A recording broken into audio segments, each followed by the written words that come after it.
અરવલ્લીના વડા ગામમાં બુકાની ધારી લૂંટારા લૂંટ મચાવી થયા ફરાર.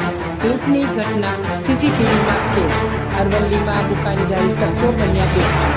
છરીની અણીએ લૂંટનો બનાવ. ધનસુરાના વડગામમાં બુકાની ધારી 6 શખ્સોએ ધારદાર હથિયારો સાથે ચોરીને આપ્યું અંજામ. 6 શખ્સોએ ફાર્મ હાઉસમાં 3 લાખથી વધુની લૂંટ કરી ફરાર. મોડી રાત્રે સ્થાનિક પોલીસ ઉચ્ચ અધિકારીઓ અને એસીબી એસઓજીની ટીમ ઘટના સ્થળે પહોંચી. સમગ્ર લૂંટની ઘટના સીસીટીવી કેમેરામાં થઈ કેદ. પોલીસે લૂંટની ઘટનાને લઈ વધુ કાર્યવાહી હાથ ધરી.